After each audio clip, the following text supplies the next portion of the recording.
അസ്സലാമു അലൈക്കും വറഹ്മത്തുള്ളാഹി വബറകാതുഹു.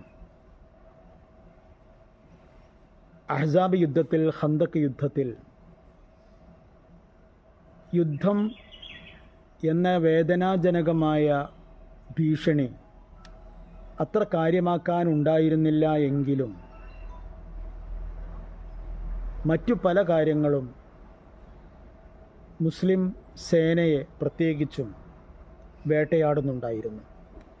മറ്റൊന്നുമല്ല, പ്രതീക്ഷിച്ചതുപോലെ യുദ്ധം അവസാനിക്കുന്നില്ല എന്നതാണ്. യുദ്ധം നീണ്ടുപോയാൽ ഭക്ഷണം, വെള്ളം, മറ്റ് അനിവാര്യമായ സൗകര്യങ്ങൾ, സംവിധാനങ്ങൾ ഇതെല്ലാം ചോദ്യചിഹ്നമായി തലവെക്കും. മാത്രമല്ല, സൈന്യത്തിൻ്റെ മനോവീര്യം ചിലപ്പോൾ ക്ഷയിച്ചു പോവുകയും ചെയ്യും. അതുകൊണ്ട് മുസ്ലിങ്ങൾ നേരിട്ട ഏറ്റവും വലിയ പ്രശ്നം യുദ്ധം അനിയന്ത്രിതമായി, അനിശ്ചിതമായി നീണ്ടു പോകുന്നു എന്നതായിരുന്നു. ഇതിനിടയിൽ അമ്പയുദ്ധം നടക്കുന്നുണ്ട്. അതിൻ്റേതായ നേട്ടങ്ങളും കോട്ടങ്ങളും വിജയങ്ങളും പരാജയങ്ങളും എല്ലാം ഉണ്ടാകുന്നുണ്ട്. ഇതിൻ്റെ ഇടയിലാണ്, ഈ അമ്പ് യുദ്ധത്തിനിടയിൽ വളരെ ദാരുണമായ, വളരെ ഭീഷണമായ, ഇന്നുപോലും ചരിത്രം ശരിയാം വിധം വായിക്കുകയും പഠിക്കുകയും ചെയ്യുന്ന ഒരു വിശ്വാസിയെ വല്ലാതെ വേദനിപ്പിക്കുന്ന ഒരു സംഭവമുണ്ടായി. ഉഹദ് യുദ്ധത്തിലുണ്ടായതുപോലെ തന്നെ. ഉഹദ് യുദ്ധത്തിൽ മഹാനായ ഹംസ റളിയല്ലാഹു തആല അൻഹു ഷഹീദായില്ലേ എന്നതുപോലെ തന്നെ മഹാനായ ഹംസ റളിയല്ലാഹു അൻഹുവിൻ്റെ ഷഹാദത്ത്, രക്തസാക്ഷിത്വം ഇതുണ്ടാക്കിയതുപോലെയുള്ള, അല്ലെങ്കിൽ അതിനേക്കാൾ വലിയ ഒരു അനുഭവമുണ്ടായി. മറ്റൊന്നുമല്ല, ഒരമ്പ് മഹാനായ സഹാബി വര്യൻ സഅദ് ബിൻ മുആദ് റളിയല്ലാഹു അൻഹുവിൻ്റെ കയ്യിൽ വന്ന് പതിച്ചു എന്ന് മാത്രമല്ല, അത് ആഴത്തിലേക്ക് കടന്നു പോവുകയും അദ്ദേഹത്തിൻ്റെ കയ്യിലെ പ്രധാന ഞരമ്പുകളെ മുറിച്ചു കളയുകയും ചെയ്തു. അത് മുസ്ലിം ക്യാമ്പിലുണ്ടായ ഏറ്റവും വലിയ ഒരു ഞെട്ടലായിരുന്നു. കയ്യിനാണ് അമ്പ് കൊണ്ടത്, പക്ഷേ അത് വളരെ ആഴമുള്ള, സാരമായ മുറിവായിരുന്നു. അതിനെ ചികിത്സിക്കാനോ മറികടക്കാനോ ഒന്നും ആ കാലഘട്ടത്തിൻ്റെ വൈദ്യശാസ്ത്രം വികാസം പ്രാപിച്ചിട്ടുണ്ടായിരുന്നില്ല. അതുകൊണ്ട് ഇത്തരത്തിൽ ഒരമ്പ് ഏറ്റാൽ അതിലൂടെ ചൂടുള്ള രക്തം ചീറ്റി ഒഴുകാൻ തുടങ്ങിയാൽ ആ വ്യക്തി ഏതാനും സമയങ്ങൾക്ക് മരണപ്പെടുമെന്നത് അക്കാലത്തിൻ്റെ ഉറപ്പായിരുന്നു. മഹാനായ റസൂലുള്ളാഹി സ്വല്ലല്ലാഹു അലൈഹി വസല്ലം തങ്ങൾക്ക് വലിയ വേദനയുണ്ടാക്കിയ, ഓരോ മുസ്ലിമീങ്ങൾക്കും വലിയ വേദനയുണ്ടാക്കിയ ഒരു ദാരുണമായ സംഭവമായിരുന്നു.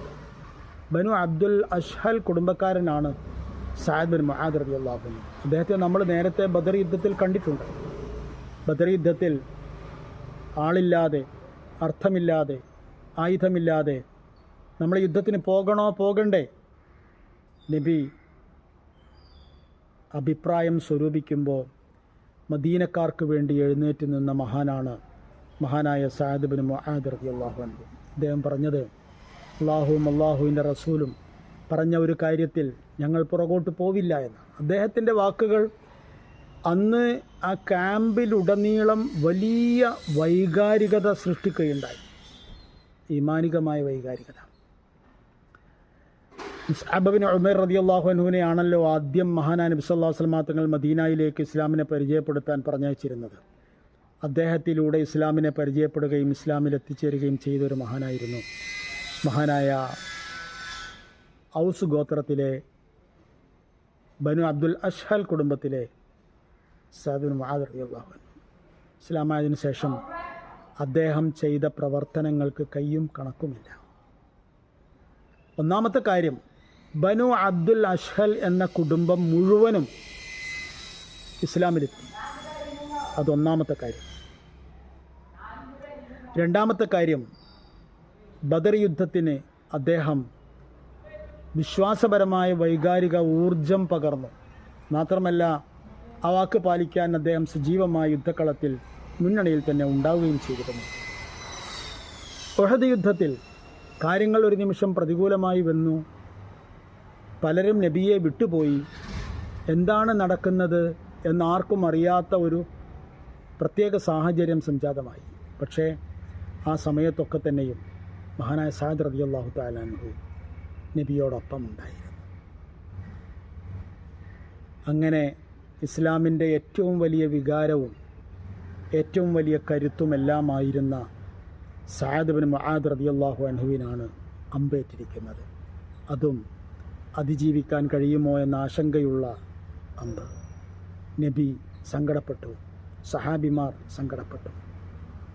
സഅദ് ബിൻ മുആദ് റളിയല്ലാഹു അൻഹുവിന് പക്ഷേ ചോര ചോർന്നു പോയെങ്കിലും ആത്മവീര്യം ചോർന്നു പോയില്ല. അദ്ദേഹം പ്രാർത്ഥിച്ചു, പടച്ചവനെ, ഈ യുദ്ധം വിജയിച്ച് കാണുന്നത് വരെ ജീവിക്കാൻ എന്നെ നീ അനുവദിക്കണമേ. അള്ളാഹു അത് അനുവദിച്ചു. ആത്മാർത്ഥമായി ചോദിക്കേണ്ടവർ ചോദിക്കേണ്ടതുപോലെ ചോദിച്ചാൽ അള്ളാഹു തരും. അസ്സലാമു അലൈക്കും വറഹ്മത്തുള്ളാഹി വബറകാതുഹു.